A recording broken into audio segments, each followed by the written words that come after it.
বিসমিল্লাহির রহমানির রহিম। সম্মানিত শিক্ষক মণ্ডলী, আসসালামু আলাইকুম। আমি আজকে জীবন ও জীবিকা বিষয়ে মূল্যায়ন নির্দেশিকা নিয়ে আলোচনা করব। এখানে 4টা শ্রেণী আছে, ষষ্ঠ, সপ্তম, অষ্টম এবং নবম। এই কিছু বিষয় আছে মৌলিক বিষয়, এটা এই 4টে শ্রেণীর জন্য একই। আমি একটা শ্রেণীর উপর ভিত্তি করে মৌলিক বিষয়গুলো আলোচনা করব। আর এই মূল্যায়ন নির্দেশিকায় সবচেয়ে গুরুত্বপূর্ণ যে বিষয় দুটি হলো, এটা হলো পরিশিষ্ট 1 এবং পরিশিষ্ট 2। এখানে আপনার আলোচনা করা হয়েছে একটা অভিজ্ঞতায়, অর্থাৎ আমরা যখন শিক্ষণকালীন মূল্যায়ন করব তখন একটা অভিজ্ঞতায় মানে একটা অধ্যায়ে কয়টা একক যোগ্যতা আছে এবং ওই একক যোগ্যতার অধীনে কয়টা পিএ বা পারদর্শিতা নির্দেশক বা সূচক আছে, এটা পরিশিষ্ট 2তে দেওয়া আছে। এবং আপনারা ওই কোন পিএ কোন বিষয়ের প্রেক্ষিতে মূল্যায়ন করবেন ওখানে কিন্তু স্পষ্ট দেওয়া আছে। এখন এই মূল বিষয়গুলো নিয়ে আলোচনা করব। তাই মূল বিষয়গুলো যদি আপনারা দেখতে নাও চান, আপনাদের কাছে আমার অনুরোধ হলো আপনারা অবশ্যই পরিশিষ্ট 1 এবং পরিশিষ্ট 2 দেখবেন। তা প্রথমে আছে সূচিপত্র, এগুলো আপনারা দেখে নেবেন, এগুলো আমি আলোচনা করব না। এরপর আছে ভূমিকা, এই ভূমিকা আপনারা পড়ে নিন, এটা আমার দরকার নাই পড়ার বা আলোচনা করার। এরপর আসি আমরা যে বিষয়গুলো মনে রাখতে হবে। নতুন শিক্ষাক্রম বিষয়ভিত্তিক নয় বরং যোগ্যতা ভিত্তিক, অর্থাৎ এখানে একটা বিষয় সে কতটা মুখস্থ রাখতে পেরেছে এটা এখন আর মূল্যায়ন হবে না, এখন মূল্যায়ন হবে যোগ্যতার উপর। অর্থাৎ একজন শিক্ষার্থী কোন যোগ্যতা কতটুকু অর্জন করতে পেরেছে এটাই মূল্যায়ন করতে হবে। এক্ষেত্রে যোগ্যতার যে 4টে ডাইমেনশন বা উপাদান আছে, জ্ঞান, দক্ষতা, দৃষ্টিভঙ্গি, মূল্যবোধ, এই সমন্বয়ে তাদের শিক্ষার্থীকে মূল্যায়ন করতে হবে। এগুলো আমরা প্রশিক্ষণের সময় শিখেছি। শিখন শেখানো প্রক্রিয়াটি অভিজ্ঞতা ভিত্তিক, অর্থাৎ শিক্ষার্থী যে কোনো কাজ বাস্তবে করবে। শিক্ষার্থী বাস্তব অভিজ্ঞতা ভিত্তিক শিক্ষণের মধ্য দিয়ে যোগ্যতা অর্জনের পথে এগিয়ে যাবে। এই অভিজ্ঞতা চলাকালে শিক্ষক শিক্ষার্থীর কাজ এবং আচরণ পর্যবেক্ষণ করে মূল্যায়ন পরিচালনা করতে হবে এবং শিক্ষার্থী যে পারদর্শিতা অর্জন করেছে এটা মাত্রার মাধ্যমে তার রেকর্ড রাখতে হবে। নম্বর ভিত্তিক ফলাফলের পরিবর্তে আমরা যে আগের যুগে নম্বর দিতাম, এর পরিবর্তে মূল্যায়নের ফলাফল হিসেবে শিক্ষার্থীর অর্জিত যোগ্যতা, অর্থাৎ তার জ্ঞান, দক্ষতা, দৃষ্টিভঙ্গি, মূল্যবোধ বর্ণনামূলক চিত্র পাওয়া যাবে। অর্থাৎ এখানে আমরা যে চিত্রের মাধ্যমে মূল্যায়ন করি, যেমন ত্রিভুজ, বৃত্ত এবং চতুর্ভুজ। শিক্ষক সহায়িকা অনুযায়ী একটি অভিজ্ঞতা চলাকালীন শিক্ষার্থীকে যে সকল কাজের নির্দেশনা দেওয়া আছে শুধুমাত্র উক্ত কাজগুলোই মূল্যায়নের জন্য বিবেচনা করতে হবে। বিষয়ভিত্তিক নির্দেশনার বাইরে শিক্ষার্থীদের অতিরিক্ত কাজ করানো যাবে না। অর্থাৎ আমাদের টিজিতে শিক্ষক সহায়িকায় যে কাজগুলো দ্বারা মূল্যায়নের কথা বলা হয়েছে ওই কাজগুলো দ্বারাই মূল্যায়ন করতে হবে, বাইরে কিছু করা যাবে না। অ্যাকচুয়ালি এটাই পরিশিষ্ট 2তে আলোচনা করছে। এই জন্য আমি বলেছিলাম যে পরিশিষ্ট 1 এবং 2 খুব গুরুত্বপূর্ণ। অভিজ্ঞতা পরিচালনার জন্য যেসব উপকরণ দরকার এই সব উপকরণ শিক্ষক সরবরাহ করবেন এবং শিক্ষক প্রয়োজন বোধে প্রতিষ্ঠানের সহযোগিতা নেবেন এবং একটা উপকরণ যেন বারবার ব্যবহার করা যায় এটা খেয়াল রাখতে হবে। আর সর্বশেষ আছে এক্ষেত্রে যে মূল্যায়ন প্রক্রিয়া হবে শিক্ষণকালীন সামষ্টিক 2টি পর্যায়। আর সামষ্টিক আবার 2টা, ষান্মাসিক সামষ্টিক আর একটা বাৎসরিক সামষ্টিক। 2024 সালে ষষ্ঠ না, ষষ্ঠ, সপ্তম, অষ্টম এবং নবম শ্রেণীর শিক্ষণকালীন মূল্যায়ন পরিচালনায় শিক্ষকের করণীয়, এই বিষয়টা আলোচনা করা হয়েছে পরিশিষ্ট 1-এ। অর্থাৎ একটা বইতে কয়টা একক যোগ্যতা আছে এবং ওই একক যোগ্যতার অধীনে কয়টা পারদর্শিতার সূচক আছে এবং ওই পিএর অধীনে যে আমরা জানি 3টে মাত্রা আছে, এটা আমি পরিশিষ্ট 1-এ আলোচনা করব। এখানে আলোচনা করে সময় ক্ষেপণ করব না।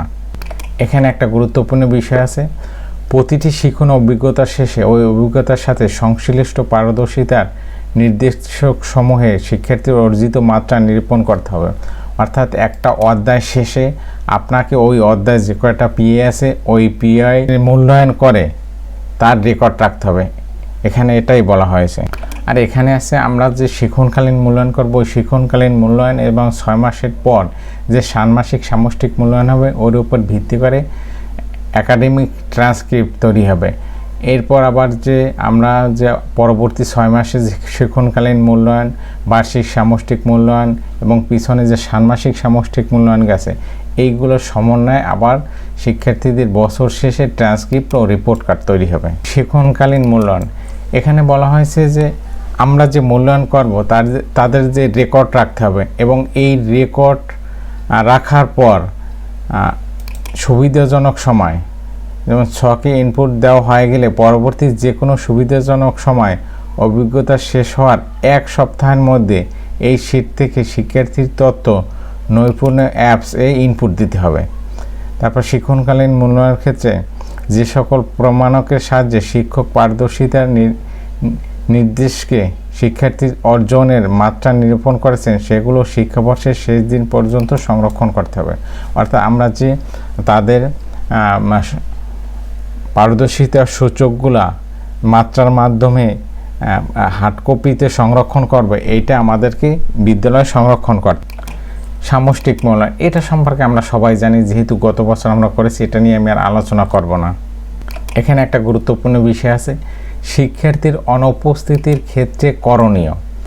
যদি কোনো অভিজ্ঞতা চলাকালীন শিক্ষার্থী আংশিক সময় বা পুরো সময় বিদ্যালয়ে অনুপস্থিত থাকে, তাহলে ওই শিক্ষার্থীকে ওই যোগ্যতাটি অর্জন করানোর জন্য পরবর্তীতে এনসিটিপি নির্দেশনা অনুযায়ী নিরাময়মূলক পদক্ষেপ গ্রহণ করা যেতে পারে। এই নির্দেশনা এখনও দেয় নাই, দিলে আমরা ওই নির্দেশনা অনুসরণ করব। এরপর আছে আচরণিক নির্দেশক, এইটা নিয়ে আমি আলোচনা করব না, এটা আমরা সবাই জানি। এখানে আছে শিক্ষার্থী ষান্মাসিক মূল্যায়ন ট্রান্সক্রিপ্ট প্রস্তুতকরণ, এটা সাধারণত এখন নৈপুণ্য অ্যাপ করবে, এটা নিয়ে আমাদের চিন্তা করার দরকার নাই। মূল্যায়নে ইনক্লুশন নির্দেশনা, এখানে একটা গুরুত্বপূর্ণ বিষয় আছে। আমরা কোনো শিক্ষার্থী যে জেন্ডার বৈষম্য, মানব বৈচিত্র্যহীনতার কোনো কৌশল নির্দেশনা ব্যবহার করা, যেমন নৃতাত্ত্বিক পরিচয়, লিঙ্গ বৈচিত্র্য, জেন্ডার পরিচয়, সামর্থ্যের বৈচিত্র্য, সামাজিক অবস্থান ইত্যাদির ভিত্তিতে কাউকে আলাদা করে কোনো কাজ না দিয়ে সকলকেই বিভিন্নভাবে তার পারদর্শিতা প্রদর্শনের সুযোগ করে দিতে হবে।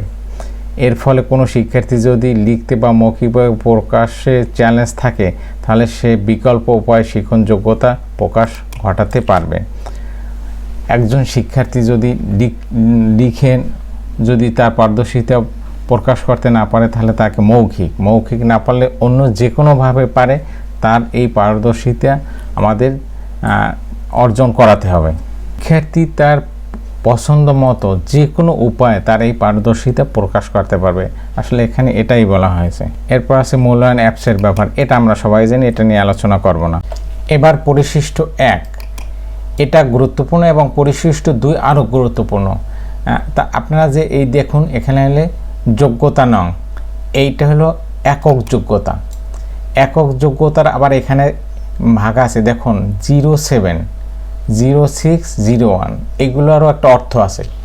07 হলো জীবন ও জীবিকার সাবজেক্ট কোড, 06 হলো ষষ্ঠ শ্রেণী, আর 01 হলো এই একক যোগ্যতা নং 1।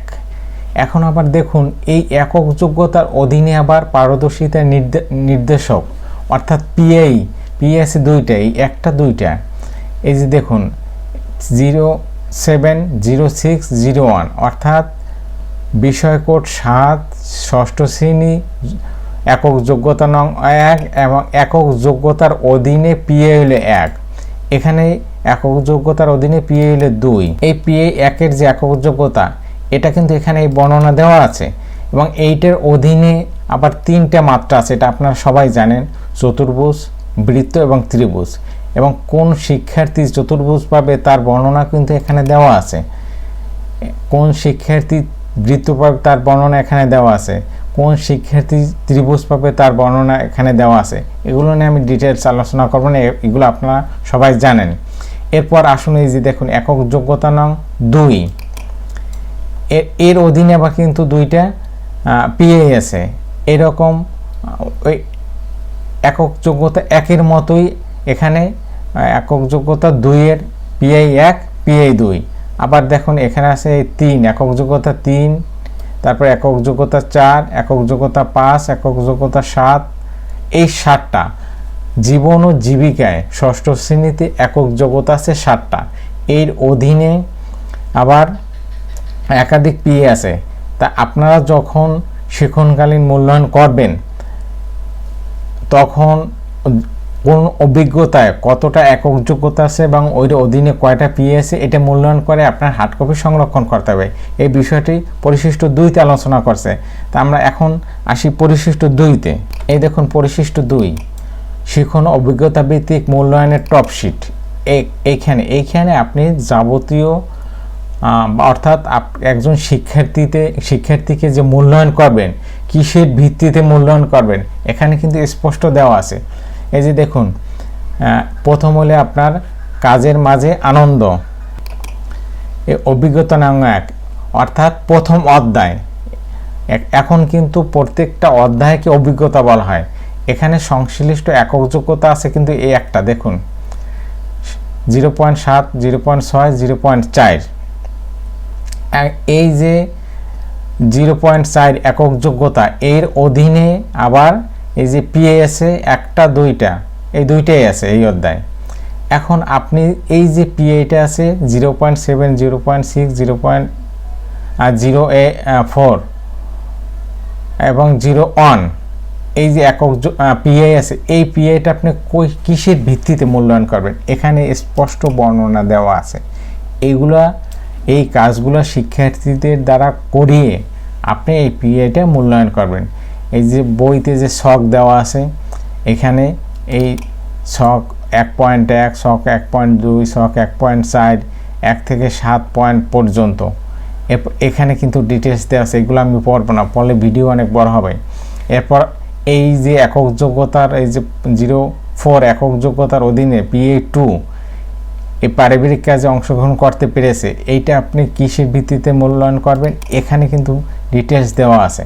এরপর যদি আমরা দ্বিতীয় অধ্যায়ে আসি অর্থাৎ দ্বিতীয় অভিজ্ঞতায়, এই দ্বিতীয় অভিজ্ঞতায় দেখুন শিরোনাম হলো পেশার রূপ বদল। এখানে একক যোগ্যতা আছে 07.06.02। এই একক যোগ্যতায় আবার 3টে পিএ আছে এখানে দেখুন 1, 2, 3। এখন এই পিএটা আপনি কিসের ভিত্তিতে মূল্যায়ন করবেন এখানে কিন্তু আপনার দেওয়া আছে। এরপর এই পিএটা যে বিষয় দ্বারা মূল্যায়ন করবেন এখানে দেওয়া আছে, এটা যে বিষয় দ্বারা মূল্যায়ন করবেন এখানে দেওয়া আছে। এইভাবে প্রত্যেকটা অধ্যায় কয়টা একক যোগ্যতা আছে এবং ওই একক যোগ্যতার অধীনে কয়টা পিএ আছে তা কিন্তু এখানে দেওয়া আছে। এই যে দেখুন প্রত্যেকটাই দেওয়া আছে। এই 7টা অভিজ্ঞতা আছে, তাই 8টা অভিজ্ঞতা। এই 8টা অভিজ্ঞতা দেখুন এখানে কিন্তু প্রত্যেকটা দেওয়া আছে। তা আপনারা এগুলো ভালোভাবে দেখে আপনার প্রতিষ্ঠান প্রধানকে বলবেন এই যে শিটগুলো এগুলো প্রিন্ট করে আপনাকে দিতে বলবেন। আপনি এটা দেখে দেখে শিক্ষার্থীদের মূল্যায়ন করবেন। এবার আসি সপ্তম শ্রেণী পরিশিষ্ট 1-এ। এখানে আসলে ষষ্ঠ শ্রেণী তো সব বিষয়গুলোই সেম, শুধু একটু ডিফারেন্স আছে। সেটা হল এখানে দেখুন ওইখানে ছিল 07.06.01, এখানে আছে 07.07.01। এই 7 হলো জীবন ও জীবিকার বিষয় কোড, আর 07 এটা হলো শ্রেণী সপ্তম, আর এটা হলো একক যোগ্যতা নং 1। এই একক যোগ্যতা 1-এর বর্ণনা কিন্তু এখানে আছে, এটা আমি ষষ্ঠ শ্রেণীতে বলতে ভুলে গিয়েছিলাম।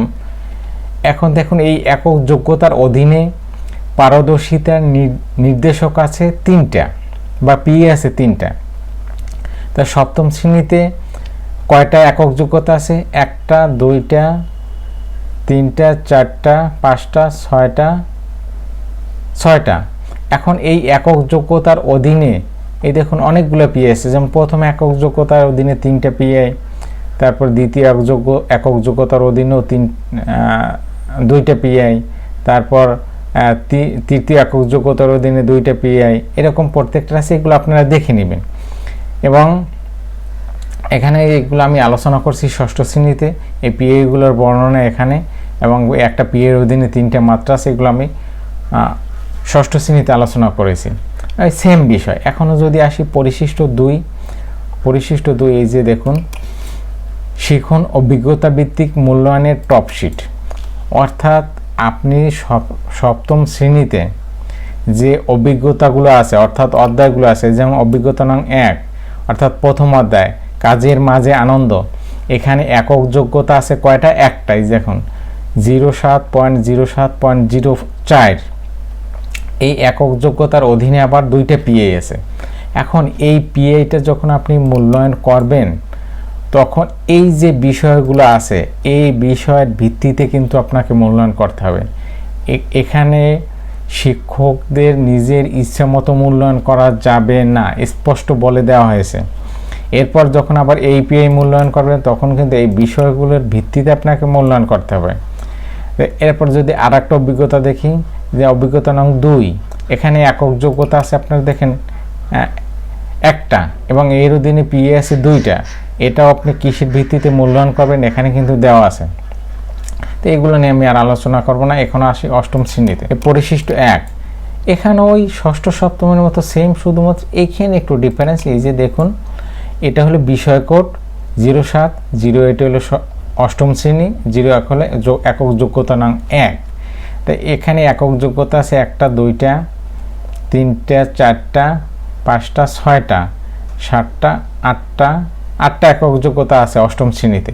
এবং এই একক যোগ্যতাগুলোর অধীনে এক একটা একক যোগ্যতার অধীনে এক বা একাধিক পিএ থাকতে পারে এবং এই পিএর অধীনে তো 4টে মাত্রা আছে, এটা আপনারা জানেন। এগুলো ওই ষষ্ঠ সপ্তমের মতো সেম, এজন্য এখানে আমি আর আলোচনা করলাম না। এরপর যদি আসি পরিশিষ্ট 2তে, এই যে মূল্যায়ন টপশিট, এখানেও ওই সেম। আপনি দেখুন যে অভিজ্ঞতা নং 1 অর্থাৎ প্রথম অধ্যায় আনন্দময় কাজের সন্ধানে, এখানে একক যোগ্যতা আছে 1টা, এর অধীনে পিএ আছে আপনার 3টা। এই পিএর বর্ণনা এখানে, এবং এই যে পিএটা এটা আপনি কিসের ভিত্তিতে মূল্যায়ন করবেন এখানে কিন্তু স্পষ্ট বলে দেওয়া আছে। এইটা কিসের ভিত্তিতে মূল্যায়ন করবে এখানে বলে দেওয়া আছে।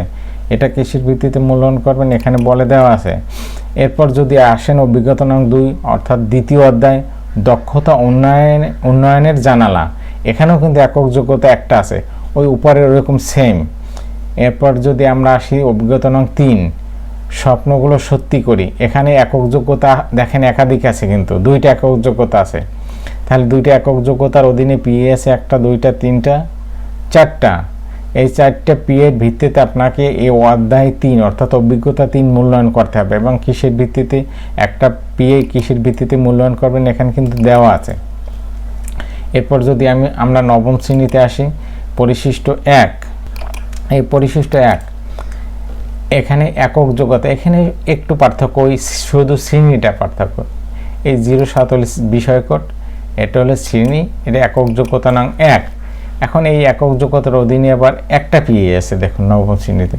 আবার এই একক যোগ্যতা কয়টা আছে দেখি, 1, 2, 3, 4টা, 5টা, 6টা, 7টা, 8টা, 9টা একক যোগ্যতা আছে। এই একক যোগ্যতার অধীনে আবার একাধিক পিএ আছে।